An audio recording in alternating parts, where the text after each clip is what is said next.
Et je disais tantôt que le chef de l'État, le président Paul Biya, est un chef d'État clairvoyant. Il est cohérent, il est consistant, il est conquérant et il est percutant. Monsieur le ministre, permettez que je réitère nos remerciements pour votre disponibilité à répondre aux questions de PSTV, cette fois-ci en votre qualité d'auteur. Vous avez produit un volumineux ouvrage où vous vous présentez comme président fondateur des entreprises des jeunes hommes d'affaires, directeur de Global Finance, fondateur de l'Union des anglophones contre le retour au fédéralisme, président de Highland Corporation Bank, président directeur général de la même banque en tant qu'actionnaire majoritaire, ministre chargé des missions à la présidence de la République, secrétaire permanent du Conseil national de sécurité et puis vous êtes en poste ministre de l'administration territoriale, vous l'êtes depuis 2018. Monsieur le ministre, pourriez-vous nous aider à compléter votre bio-express, celui que je viens de présenter, avant votre engagement professionnel? Les jeunes gens qui vous suivent aimeraient en savoir davantage sur votre cursus scolaire, voire académique. Merci. Vous avez dû constater que je suis un financier à la base. J'ai un master en finance, banque et finance. J'ai créé Global Finance. Je suis resté dans les hautes finances pendant très longtemps. Déjà en 82, j'étais le directeur de Global Finance. Ensuite, directeur général de la Highland Corporation Bank.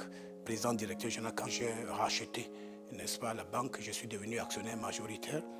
Donc, j'ai exercé dans la haute finance pendant de très longues années. De très longues années. Et puis, j'ai vendu mon expertise à plusieurs pays africains. Je n'ai pas voulu en parler beaucoup dans ce livre, mais vous avez constaté que j'ai aussi beaucoup voyagé. Donc, j'ai exercé dans la haute finance pendant de très longues années. De très, très longues années. Je suis une référence parce que de temps en temps, quand des établissements financiers ont des difficultés, ils font recours à mon expertise. J'ai aidé plusieurs banques à se redresser, ainsi de suite, ainsi de suite. Donc, j'ai une très, très longue expérience en monnaie et finance. J'ai élevé des enfants qui sont aujourd'hui les directeurs généraux des banques au Cameroun et ailleurs. Les jeunes que j'ai recrutés à la Highland Corporation Bank, il y en a qui sont à l'étranger. Ils dirigent des très, très grandes banques. Et donc, et le chef de l'État m'a donc fait l'honneur, à ma modeste personne, de me nommer au gouvernement et j'essaie également d'apporter mon expertise, mon courage, ma détermination derrière le chef de l'État, n'est-ce pas, pour un grand Cameroun, parce que nous devons tous être derrière le chef de l'État pour la construction d'un grand Cameroun.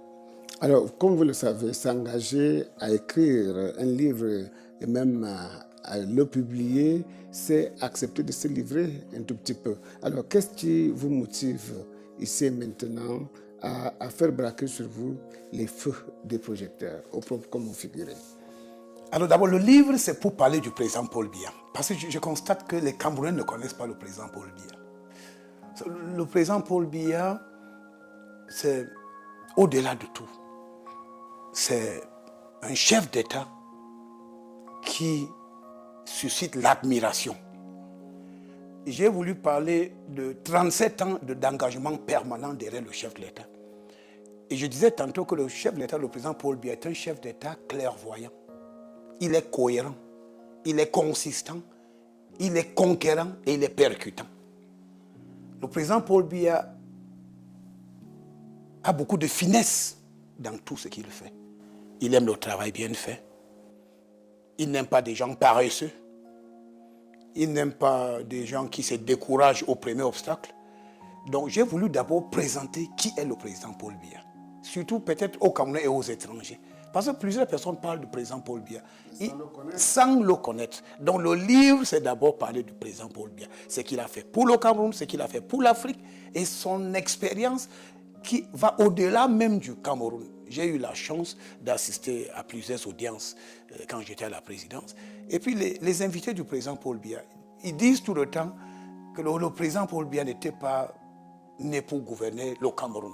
C'est un président qui est né pour diriger les grands pays parce qu'on le trouve très avancé par rapport à ses propres collaborateurs. Alors vous parlez du temps, vous dites qu'il est très avancé de la vie de ses invités. Mais que répondriez-vous à ceux qui, en revanche, lui font le procès d'avoir fait son temps et tout ce quanti? Vous savez, les gens, une fois de plus, moi j'ai eu le privilège de travailler à côté du président Paul Biya. Le président Paul Biya, c'est toute une école. Quand vous avez la chance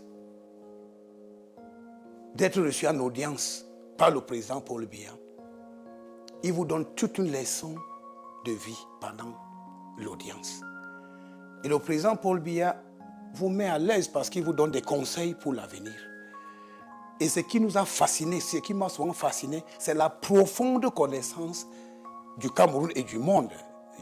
Vous avez vu, j'ai assisté à une trentaine d'audiences. Le chef de l'État m'a fait honneur de m'associer à plusieurs audiences. Et je dis, chaque interlocuteur, les visiteurs, les envoyés spéciaux, les ministres, même les chefs d'État, quand ils parlent du président Paul Biya, c'est avec beaucoup de respect. Le sage de l'Afrique. Et quand il y a une situation en Afrique, on dit qu'on attend la position du président Paul Biya. Quand il se prononce, les gens le suivent. Donc c'est une expérience dont je dis, vous savez, le président Paul Biya est vénéré dans le monde. Il est vénéré dans le monde. Mais au Cameroun, parfois, on parle du Cameroun. Bon, c'est vrai, le président Paul Biya a donné cette démocratie, mais il faut qu'on utilise la démocratie judicieusement. Donc le livre avait d'abord pour but, pour dire, ceux qui travaillent avec le président Paul Biya, il ne les oublie jamais. Vous avez constaté que même quand j'avais 27, 28 ans, à chaque fois que je donnais les dons à l'État, le chef de l'État renvoyait une lettre de remerciement à travers le ministère, tel ministre. Et vous voyez, je peux vous dire, depuis 1987, le président Paul Biya a répondu à toutes mes correspondances. C'est le signe d'une administration qui fonctionne parfaitement. Vous rédigez une lettre à la présidence de la République, que vous soyez Bayam Selam, que vous soyez... Cette lettre, dès que le chef de l'État prend connaissance de votre situation, vous avez la réponse. Il faut, je suis bien placé. Il y a beaucoup de témoignages dans ce sens, effectivement, que nous connaissons. Exactement. Alors, monsieur le ministre, il y a dans cet ouvrage